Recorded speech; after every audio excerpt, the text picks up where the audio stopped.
Hi friends, ఈరోజు ఆసరా కథనం గురించి తెలుసుకుందాం. రాత్రి 1 గంట దాటుతోంది. కాకినాడ వెళ్తున్న గౌతమి ఎక్స్ప్రెస్ 20 నిమిషాల క్రితమే కాజీపేట దాటింది. బోగిలో డిమ్ముగా బ్లూ లైట్ వెలుగుతోంది. అంతా నిద్రపోతున్నారు. సంక్రాంతికి వెళ్ళిన రోజులు కావడంతో అంత చలిగానూ లేదు. ట్రైన్ ఎక్కిన తర్వాత 1 గంటకి నిద్ర ఉపక్రమించిన రామయ్యకి ఎంతసేపటికి నిద్ర పట్టలేదు. అయినా అలాగే బెడ్ మీద పడుకొని అటూ ఇటూ దొర్లుతూ నిద్రపోదామని చాలా ప్రయత్నించాడు. ఇంటి దగ్గరైతే ఈ మధ్య నిద్ర మాత్రలు వేసుకుంటున్నాడు. రైలు ప్రయాణం కనుక ఎందుకైనా మంచిదని నిద్ర మాత్రం వేసుకోలేదు. ఎంత ప్రయత్నించినా ఇక నిద్ర రాదని నిశ్చయించుకొని విండోకు ఎయిర్ పిల్లోను ఆంచుకొని కాస్త పైకి జరిగి కూర్చున్నాడు. మామూలుగా కూర్చోవడానికి మిడిల్ బెర్త్ అడ్డం ఉండడంతో తలకి తగులుతుంది కనుక పిల్లోను విండోకు ఆంచుకున్నాడు. కళ్ళు మూసుకొని అలానే ఆలోచిస్తూ కూర్చున్నాడు. తనకు ఎదురుగా లోయర్ బెర్త్ మీద పడుకున్న విమల కూడా అలానే నిద్ర పట్టక అవస్థ పడుతోంది. ట్రైన్ ఎక్కిన తర్వాత 1 గంటకి మాగన్నుగా 40 నిమిషాల పాటు నిద్ర పట్టినట్టు అనిపించినా అంతలోనే ఆమెకు మెలకువ వచ్చేసింది. అప్పటి నుంచి ఆమెకు ఇక నిద్ర పట్టలేదు. ఎదురు బెర్త్ మీదున్న రామయ్య కేసి చూసింది. పైకి లేచి విండోకి జారగిలబడి గుండెల మీద చేతులు వేసుకుని కళ్ళు మూసుకున్నాడు. నిద్ర పట్టడం లేదా అని అడిగింది అతడిని. అతడు కళ్ళు తెరిచి ఆమె కేసి చూశాడు. ఇంకా ఎంత దూరం అని అడిగింది ఆమె. ఇంకో 6-7 గంటల జర్నీ అని చెప్పాడు రామయ్య. ఆమె కళ్ళు మూసుకున్నది. అయినా నిద్ర రావడం లేదు. కానీ ఆలోచనలు మాత్రం వస్తున్నాయి. ట్రైన్ ఎక్కక ముందు ఎన్ని రకాల ఆలోచనలు, ప్రశ్నలు, సంతృప్తి, అసంతృప్తులతో కూడిన సమాధానాలు తనను అస్థిమితం చేశాయో ఇప్పుడు అలానే అవే ప్రశ్నలు, అవే ఆలోచనలు ఆమెను చుట్టుముట్టాయి. అతనితో ఆమె ఇలా ప్రయాణమై రావడం మంచా చెడా అన్నది ఇప్పటికీ ఆమె తేల్చుకోలేకపోతోంది. ఏ ఇంట్లో మాత్రం సమస్యలు లేవు, ఏ ఇంట్లో మాత్రం గొడవలు లేవు, ఏ ఇంట్లో మాత్రం ఇబ్బందులు లేవు, అంత మాత్రం చేత తాను ఇలా వచ్చేయడమేనా? ట్రైన్ ఎక్కడానికి నిర్ణయించుకున్నప్పుడు, ఎక్కుతున్నప్పుడు, ఎక్కినప్పుడు ఆమెను వెంటాడుతున్న ప్రశ్నలు, పదే పదే కళ్ళ ముందు కదలాడుతున్న ప్రశ్నలు ఇప్పుడు ఆమెను అస్థిమితం చేస్తున్నాయి. గుండెల్లో పెట్టుకుని పెంచిన ప్రేమలు, అభిమానాలు, ఆత్మీయతలు ఏమైపోయాయి? ఉద్యోగాలు రాగానే, పెళ్ళిళ్ళు కాగానే అవన్నీ మారిపోతాయా? మరుగున పడిపోతాయా? అయినా ఏ ఆర్థిక వెసులుబాటు లేకుండా కొడుకులు పంచన చేరడం అంత దురదృష్టం జన్మలో బహుశా ఏదీ లేదనుకుంటాను. ఆస్తులిచ్చిన వాళ్ళని మాత్రం ఈ కాలం పిల్లలు సరిగ్గా చూస్తున్నారా? ఎప్పుడు చస్తారా, ఎప్పుడు ఆస్తి తమ చేతికి వస్తుందా అని ఎదురు చూసే పెదపకాలం వచ్చింది అని మనసులోనే తిట్టుకున్నది విమల. తల తిప్పి పక్క బెర్త్ కేసి చూసింది. రామయ్య అలానే పడుకుని ఉన్నాడు. గుండెల మీద పెట్టుకున్న చేతివేళ్ళు దేనికో తాళం వేస్తున్నట్లు కదులుతున్నాయి. అతడు నిద్రపోవడం లేదన్న దానికి అదే సంకేతం. నిద్రపోవడం లేదు అనుకున్నదామె. తను అతడి మాదిరిగానే పైకి జేరగిల్లబడి కూర్చోవాలనుకున్నది. కానీ లేవలేదు. అది బద్ధకం కాదు, ఒక రకమైన అస్థిమితం. అతడు ఆలోచిస్తున్నాడు. కానీ ఆ ప్రవాహంలో అతడు పెద్దగా సతమతం కావడం లేదు. పలకరింపులకు కూడా నోచుకొని ఆ ఇంట్లో తను ఉండలేకపోయాడు. జీవితంలో అన్నీ పద్ధతిగా నిర్వర్తించిన రామయ్య గృహస్థాశ్రమ ధర్మాన్ని అనుకున్నట్టుగానే నిర్వర్తించి వార్ధక్యంలో అడుగుపెట్టిన తర్వాత ఎలా జీవించాలి అనుకున్నాడో అలా జీవించలేకపోతున్నప్పుడు అవసరానికి తగ్గట్టుగా కొన్ని సర్దుబాటులను కూడా అలవాటు చేసుకున్నాడు. అయిన వాళ్ళకే తను ఒక గుదిబండగా తయారయ్యాడని తెలిసాక ఆ బాధ భరించలేకపోయాడు. శ్రీవల్లి తన జీవిత భాగస్వామి. తన దారి తను చూసుకుని తనను ఒంటరిగా వదిలేసి పైకి వెళ్ళిపోయింది. అది చాలా సునాయాసంగా. 1 గంట కూడా ఆసుపత్రిలో లేకుండా, ఎవరి చేత ఏ చాకిరీ చేయించుకోకుండా. దానికి కార్డియాక్ అరెస్ట్ అని పేరు పెట్టారు డాక్టర్లు. పేరు ఏదైతేనేం, జబ్బు ఏదైతేనేం, తన భార్య శ్రీవల్లి హాయిగా కాలధర్మం చేసింది. తనను ఒంటరి వాడిని చేసి ఏ వయసులో అయితే భార్యకు భర్త అవసరమో ఆ వయసులోనే తనకు భార్య లేకుండా పోయింది. పట్టుమని భార్యకు తులమెత్తు బంగారంతో ఏ నగా చేయించలేదు రామయ్య. ఒక్కగానొక కొడుకు భవిష్యత్తు కోసం, అతడు కోరుకున్న చదువు కోసం మధ్యతరగతి జీవితంలో మందహాసం నింపుకుంటూ డొనేషన్లు కట్టి చదివించాడు రామయ్య. కొడుకు ప్రకాష్ చదువులో ఎప్పుడూ ఫస్ట్ కానే కాదు. ఎలాగో బీటెక్ అనిపించుకున్నాడు. ఇప్పుడు హైదరాబాదులో సాఫ్ట్వేర్ ఉద్యోగి. 40,000 రూపాయల జీతంతో దర్జాగానే ఉన్నాడు. కొడుకు ముచ్చట పడ్డాడని కట్నాలు కానుకలు అవేవి పట్టించుకోకుండా అతడు కోరిన అమ్మాయి లావణ్యతోనే పెళ్లి చేశాడు. కానీ తనకంటూ ఒక గూడు ఏర్పాటు చేసుకోలేకపోయాడు రామయ్య. అతడు నికార్సైన పెన్షన్ జీవి. 6 ఏళ్ల కిందట భార్య శ్రీవల్లి తనను ఒంటరిని చేసి వెళ్ళిపోవడంతో కొన్నాళ్ళు చెయ్యి కాల్చుకున్నాడు. ఎన్నాళ్ళు ఇలా అవస్థ పడతావు, హాయిగా కొడుకు దగ్గరికి వెళ్ళిపోరాదు అన్నారు కొందరు. ఏరా నాన్న అవస్థ పడుతున్నాడు, నీ దగ్గర ఉంచుకోరాదు అని ప్రకాష్ని అడిగిన వాళ్ళు ఉన్నారు. రమ్మంటూనే ఉన్నాను, ఆయన రానంటున్నాడు అని ప్రకాష్ చెప్పిన సందర్భాలు ఉన్నాయి. కానీ అతడు తమతో రమ్మని తండ్రిని అడిగింది లేదు, రానని రామయ్య అన్నదీ లేదు. వాళ్ళ దగ్గర వీళ్ళ దగ్గర కొడుకు చెప్పిన మాటలు విని రామయ్య నవ్వుకున్నాడు. అలా ఓ 10 నెలలు గడిచాక ఓ రోజు కొడుకు కోడలు వచ్చారు. ఇక్కడేం అవస్థ పడతావు, వచ్చే నాన్న మా దగ్గరికి అన్నాడు ప్రకాష్. అప్పుడు కోడలు ముఖం కేసి చూశాడు రామయ్య. ఆమె అభావంగా ఎటో చూస్తున్నది. ఆమె ఏమంటుందోనని కొద్ది క్షణాలు ఎదురు చూశాడు. ఆమె ఏమీ మాట్లాడలేదు. అసలు ఆ ప్రస్తావన సందర్భం తనకి సంబంధం లేనట్లు పేపర్ చూస్తూ కూర్చున్నదామె. చూద్దాంలే అన్నాడు రామయ్య. అలా కాదు నాన్న, నిన్ను తీసుకెళ్దామని వచ్చాం. ఇక్కడేమన్నా సర్దుబాటు ఉంటే చేసేయి, ఎల్లుండి రాత్రికి టికెట్ బుక్ చేస్తాను అన్నాడు ప్రకాష్. అప్పుడు లావణ్య మాట్లాడలేదు. ఆ రోజు ప్రకాష్ తన తండ్రి స్నేహితులకి ఇరుగు పొరుగు వారికి చెప్పాడు, నాన్నని తమతో తీసుకెళ్దామంటే రావడం లేదు, మీరైనా చెప్పండి అని. అదేమిటి రామయ్య, కొడుకు అంతగా రమ్మంటే వెళ్ళనంటావట, ఎక్కడేముందని ఓ ఇల్లు కొనుక్కోలేకపోయావు, పొలాలు గట్రా ఉన్నాయంటే అవి లేవు, హాయిగా కొడుకు దగ్గరికి వెళ్ళి ఉండక ఏమిటి ఈ చాదస్తం అన్నారు వాళ్ళు వీళ్ళు. కొడుకు అంతగా చెబుతుంటే తను బెట్టు చేయడం ఏమిటి, నలుగురు చెప్పినట్టు వాళ్ళ దగ్గరికి వెళ్ళి ఉండక అనుకున్నాడు రామయ్య. వెళ్ళకూడదు అనుకోవడానికి అతడికి కారణాలేం కనిపించలేదు. సరే అన్నాడు. 3వ రోజు ఇల్లు ఖాళీ చేసి పనికిరాని సామాను కావాలనుకున్న వాళ్ళకి ఇచ్చేసి పరిమితమైన సామాను ట్రాన్స్పోర్ట్లో వేసి కొడుకుతో బయలుదేరాడు రామయ్య. నాన్న, మన అపార్ట్మెంట్కి పర్లాంగ్ దూరంలో 2 పార్కులు ఉన్నాయి. సరదాగా పొద్దున పూట వాకింగ్కి వెళ్ళు, సాయంత్రం కూడా వెళ్ళి కూర్చో, నీకు కాలక్షేపం అవుతుంది.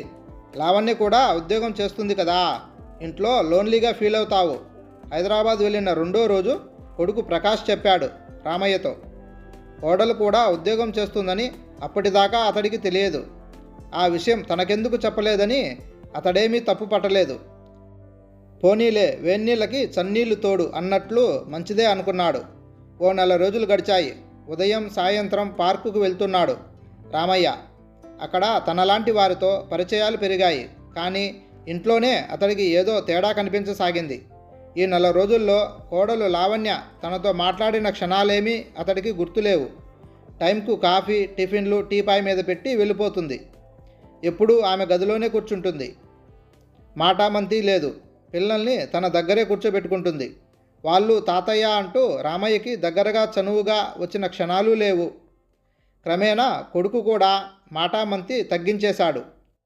మాడిపోయిన కూరలు, ఉడికి ఉడకని బిరుసు అన్నం తప్ప హితవుగా పచ్చడి వగైరా ఏనాడు కనిపించేవి కావు.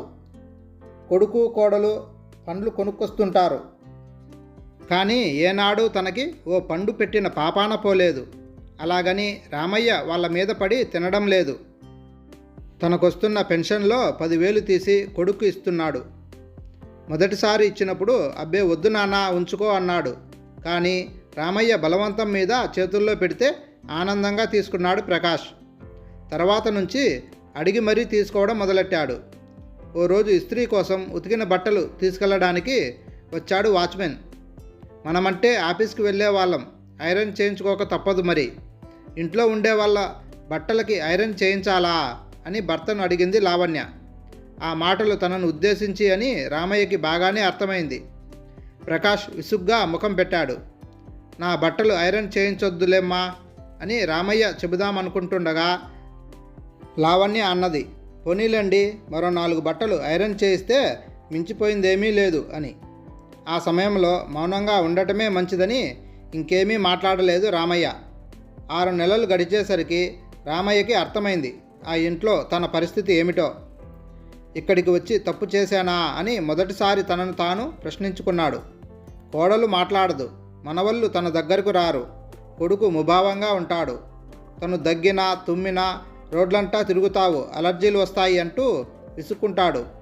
ఇంట్లో ఉన్నంతసేపు దాదాపుగా అతడు మౌనవ్రతం పాటిస్తున్నట్టు నోరు మెదపకుండానే కూర్చుంటాడు. ఉదయమంతా హడావిడి, పిల్లలు స్కూల్కి వెళ్ళడం, పెద్దవాళ్ళిద్దరూ ఆఫీసులకు వెళ్ళడం, రాత్రి వాళ్ళు గదుల్లో కూర్చోవడం, తనతో సరదా కబుర్లు చెప్పేవాళ్ళే లేరు. రాను రాను ఆత్మీయత పలకరింపే కరువైపోయింది. తన ఊర్లో తనకి ఎంతగా కాలక్షేపం అయ్యేది. ఒంటరితనం సమస్య తప్ప. ఎవరో ఒకరు వచ్చి పలకరించడం, ఏవేవో కబుర్లు చెప్పుకోవడం, రోజులు ఎంత హాయిగా గడిచిపోతుండేవి. ఇక్కడ అందుకు భిన్నంగా ఉంది జీవితం. ఎవరో వచ్చి తనను పలకరించక్కర్లేదు. ఇంట్లో వాళ్ళు ఆప్యాయంగా మాట్లాడితే చాలు. ఈ వయసులో కావాల్సింది కేవలం ఆదరణ, ఆప్యాయంతో కూడిన పలకరింపు. అవే కొండంత ఓదార్పు తన జీవితానికి. రాను రాను జీవితం భరించరానిదిగా తయారైంది రామయ్యకి. తిరిగి తన ఊరు వెళ్ళిపోదామా అనుకున్నాడు. అయినా తనకంటూ ఏముంది అక్కడ? తిరిగి అక్కడికి వెళ్ళడం అంటే ఒక రకంగా అవమానమే. కొడుకు తన్ని తరిమేశాడనో, సర్దుకోలేక వచ్చేశాడనో నలుగురు నాలుగు మాటలు అంటారు, అనుకుంటారు. కానీ తను ఇంకా ఇక్కడ ఉండలేడు. మరి ఏం చెయ్యాలి అని సతమతమవుతున్న సమయంలో విమల పరిచయమైంది. ఏడాదిన్నర పైగా కొడుకు కోడలు దగ్గర ఉంటున్న విమల కూడా రామయ్యలాగానే జీవితంలో విసిగిపోయింది. రాత్రి నిద్రకు మంచం మీద ఒరిగినప్పుడు మౌనంగా రోధించకుండా లేని క్షణాలు లేవు. రూపాయి ఆదాయం లేని ఆమె జీవితం పూర్తిగా కొడుకు మీదనే ఆధారపడింది. ప్రైవేటు ఉద్యోగం వెలగబెట్టిన భర్త శక్తికి మించిన ఆరబాటాలకు పోయి రూపాయి కూడా కూడబెట్టలేదు. రేపు అనే భవిష్యత్తు గురించి ఏనాడూ ఆలోచించలేదు. పెద్ద కొడుకుని ఎంకామ్ చదివించాడు. అతడికి హైదరాబాదులోనే ఓ కంపెనీలో అకౌంటెంట్ ఉద్యోగం. ఉద్యోగస్తురాలైన అమ్మాయితో పెళ్లి చేశాడు. రెండో కొడుకు ఇంజనీరింగ్ చదివాడు. బెంగళూరులో ఉద్యోగం. చేరిన 6 నెలలకే అక్కడే వేరే కులం అమ్మాయిని ప్రేమించి పెళ్లి చేసుకున్నాడు. మీ పేరెంట్స్ బాధల బందీ మనకొద్దు అని అతడి భార్య కండిషన్ పెట్టడంతో ఇక మీకు నాకు సంబంధం లేదని తల్లిదండ్రులతో తెగతింపులు చేసుకున్నాడు. పోనీ వేరే కులం అయితేనేం సర్దుకుందాం అనుకున్నది విమల. కానీ భర్త ససేమిరా అన్నాడు. నాకు ఒక్కడే కొడుకు అనుకుంటాను అని ఖరాఖండిగా చెప్పేశాడు. మరో ఏడాదికి ఉన్నట్లుండి భర్త జబ్బు పడ్డాడు. లివర్ దెబ్బతింది, వ్యాధి ముదిరిపోయింది అన్నారు డాక్టర్లు. వైద్యానికి దాదాపు 1,50,000 ఖర్చయింది. కానీ ఫలితం దక్కలేదు. విమలకి ఏమీ మిగల్చకుండా ఒంటరిని చేసి వెళ్ళిపోయాడు. అప్పటినుంచి ఆమె పెద్ద కొడుకు దగ్గరే ఉంటుంది. అక్కడికి వెళ్ళిన 15 రోజులకే తన స్థానం ఏమిటో ఆమెకు అర్థమైపోయింది.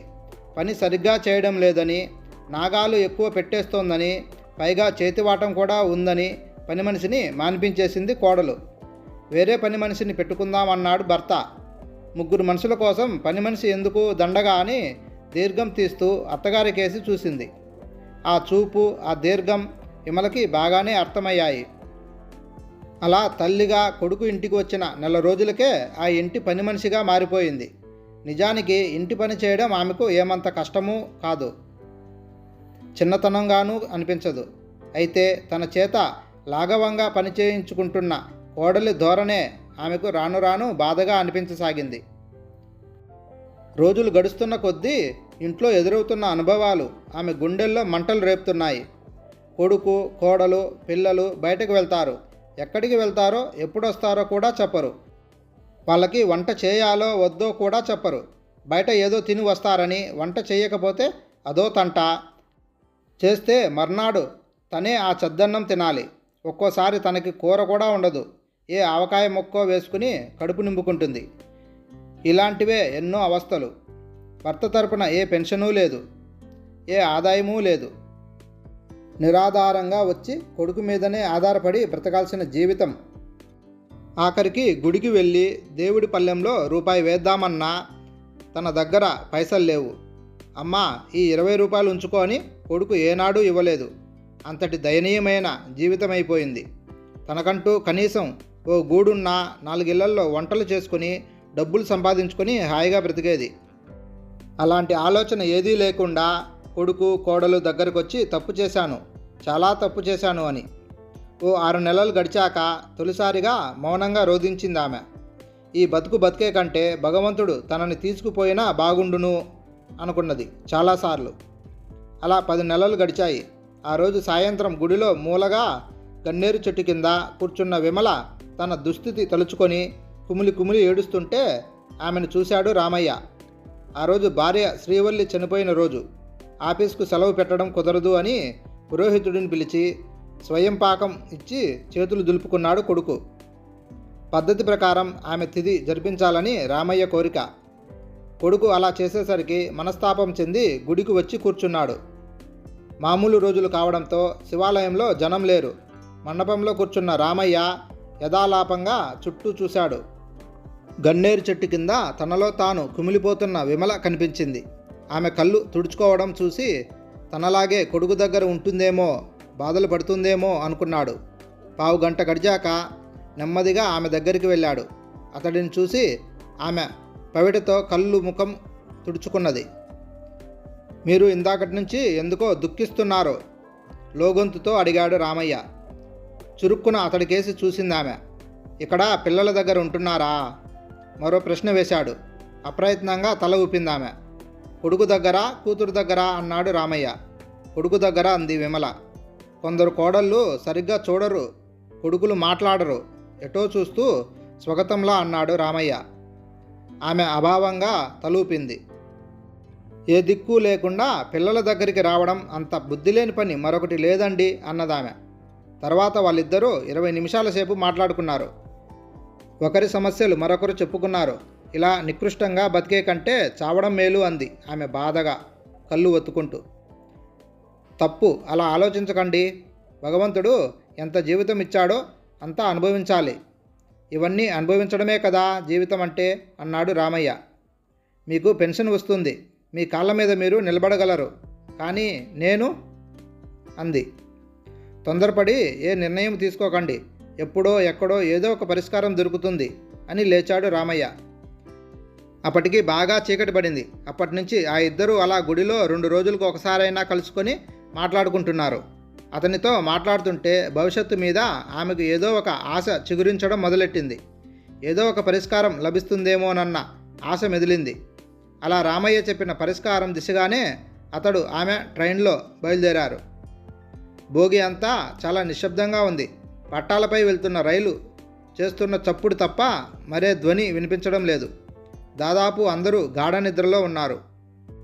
రామయ్య అలానే విండోకి జేరగిలబడి కూర్చున్నాడు, గుండెల మీద వేళ్లతో తాళం వేస్తూ. మరోసారి అతడికేసి చూసి తాను పైకి జరిగి విండోను ఆనుకుని పడుకున్నది విమల. నిద్ర పూర్తిగా తేలిపోయింది. బలవంతంగా కన్నులు మూసుకున్నా మాగన్నుగా అయినా నిద్ర రావడం లేదు. తను ఇలా రావడం తప్పు చేయడం లేదు కదా? పదే పదే ఈ ప్రశ్న బుర్రలో గింగుర్లాడుతోంది ఆమెకు. సరిగ్గా 4 రోజుల కిందట అదే గుడిలో అదే మండపంలో వాళ్ళిద్దరూ కూర్చున్నప్పుడు రామయ్య అడిగిన ప్రశ్న ఆమెకు పదే పదే గుర్తుకు వస్తోంది. ఈ హౌస్ అరెస్ట్ నుంచి నేను విముక్తి కావాలనుకుంటున్నాను అమ్మా, మీరు విముక్తి కోరుకుంటే నాతో రావచ్చు, వస్తారా అని అడిగాడు. విస్మయంగా చూసింది అతడికేసి. అవును, వెళ్ళిపోదాం అనుకుంటున్నాను. సరిగ్గా మనలాంటి పరిస్థితుల్లోనే ఉన్న మా ఫ్రెండు చలపతిరావు ఒక అద్భుతమైన ఆలోచన చేశాడు. వాడికి 3 ఆడపిల్లలు. బాగానే కట్నాలిచ్చి పెళ్ళిళ్ళు చేశాడు. ఆఖరి కూతురు పెళ్ళికి ముందు వాడి భార్య గుండెపోటుతో చనిపోయింది. 3 ఆడపిల్లలకి తన ఆస్తి పంచి ఇచ్చేశాడు. ఫలితంగా వాడి బతికేమైందో తెలుసా అమ్మా? వాడు నెలకి ఒకరి దగ్గర ఉండాలట. 30వ తేదీ వచ్చిందంటే వాడున్న చోటు ఖాళీ చేసి మరో కూతురు దగ్గరికి వెళ్ళాలట. నాది ఫుట్బాల్ జీవితం అయిపోయిందిరా అని వాపోయాడు. చివరికి తన ఇంటికి వచ్చేసి తనలాంటి వాళ్ళ కోసం ఓ సంస్థ ఏర్పాటు చేశాడు. అది వృద్ధాశ్రమం కాదు, అక్కడ మనలాంటి వాళ్ళు తలదాచుకోవచ్చు. అందరూ కలిసి ఆ ఇంటి పనులు చేసుకుంటాం, పడుకుంటాం, హాయిగా మన హాబీలతో బతుకుతాం. నెలాఖరుకు మొత్తం ఖర్చు అందరం షేర్ చేసుకుంటాం. నన్ను వచ్చేయమన్నాడు, నేను వెళ్తున్నాను, మీరు వస్తారా?